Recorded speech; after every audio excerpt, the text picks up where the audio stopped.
প্রতি মাসে হয়তো আমরা অনেক টাকা সেভ করতে পারবো যদি আমরা ডিজিটাল পেমেন্ট ব্যবহার করি। ডিজিটাল পেমেন্ট ব্যবহার করলে কিভাবে টাকা সেভ করতে পারবো একটু জাস্ট বুঝিয়ে বলছি। আমি গতকালকের উদাহরণটা দিই। গতকাল গ্রামীণ ফোনে গিয়েছিলাম সিম রিপ্লেসমেন্টের জন্য। তো সেখানে দেখলাম সিম রিপ্লেসমেন্টের চার্জ হচ্ছে 410 টাকা। তো 410 টাকা ক্যাশ দিতে হবে, পজ মেশিনে কিংবা ডিজিটাল পেমেন্টে দেওয়ার কোনো সুযোগ নেই, অর্থাৎ বিকাশে দেওয়ার কোনো সুযোগ নেই। তো কীভাবে দিতে হবে? দিতে হবে শুধুমাত্র ক্যাশে। তো যখন 410 টাকা দিয়ে দিলাম, 410 টাকা দেওয়ার পর আমি রিসিট চাইলাম যে আমাকে একটু রিসিটটা দেন। রিসিট যখন দিল তখন আমি দেখতে পারলাম ওখানে চার্জ ছিল 406 টাকা 50 পয়সা।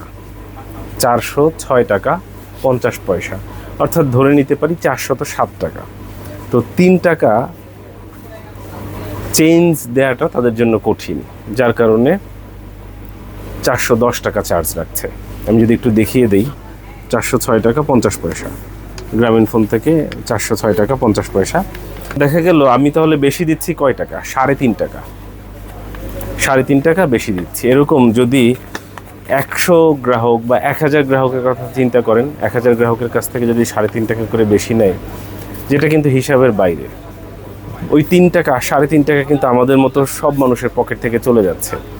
শুধু এই এক জায়গায় 3.5 টাকা না, আপনি উবারে যাচ্ছেন, পাঠাওতে যাচ্ছেন, আপনার বিল আসলো 325 টাকা, আপনার কাছে ভাঙতি নেই, আপনি 350 টাকা দিলেন, চেঞ্জ দিতে পারছেন এমন জায়গায়, সেখানে কোনো দোকানপাটও খুঁজে পাচ্ছেন না। তো কী করতে হলো? পুরো টাকাটাই দিয়ে দিতে হচ্ছে। এরকমভাবে যদি আপনার কাছে অন্য কোনো অপশন না থাকে ক্যাশ ছাড়া, তাহলে কি করতে হয়? ভাঙতি না থাকার জন্য প্রতিনিয়ত আপনাকে কিছু না কিছু ছোট ছোট অ্যামাউন্ট বেশি দিতে হচ্ছে। এবং এই ছোট অ্যামাউন্টগুলো যদি আপনারা যোগ করে রাখেন, তাহলে মাস শেষে দেখা যাবে একটা বড় অ্যামাউন্ট দাঁড়ায়। অর্থাৎ আপনারা কিন্তু এই ছোট্ট ছোট্ট অ্যামাউন্টগুলোকে সেভ করতে পারেন যদি আমরা ডিজিটাল পেমেন্ট ব্যবহার করতে পারি। যেমন বিকাশ, নগদ, কার্ড বা যেটাই হোক না কেন, সেটা যদি সব জায়গায় ব্যবহার করা যেত, তাহলে কি করা যেত? তাহলে কিন্তু একদম সমপরিমাণ টাকার অ্যামাউন্ট আপনি দিতে পারতেন। যেমন গতকালকে যখন আমি সিম রিপ্লেস করতে গেলাম, গ্রামীণ ফোন থেকে বলছে সিম রিপ্লেসমেন্ট এইটা ক্যাশে দিতে হবে। আমি জানি না এটা কেন। অন্য সব কিছুতে তারা হয়তো কার্ডে নিতে পারবে, কিন্তু সিম রিপ্লেসমেন্টটা তারা ক্যাশে নিবে। এটা তাদের কোনো পলিসি অথবা এই 3 টাকার কোনো, আমি জানি না, আমার জানা নেই। তবে আমার কাছে যেটা মনে হলো যে এইভাবে করে অল্প অল্প ছোট্ট ছোট্ট অ্যামাউন্টের মাধ্যমে মাস শেষে, বছর শেষে আমাদের কাছ থেকে একটা বড় পরিমাণ অ্যামাউন্ট চলে যাচ্ছে।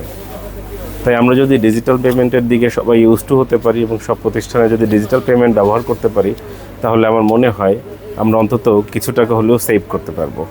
আমি জানি না আপনারা একমত হবেন কি না। ভালো থাকবেন, সুস্থ থাকবেন, সঙ্গে থাকার জন্য অসংখ্য ধন্যবাদ।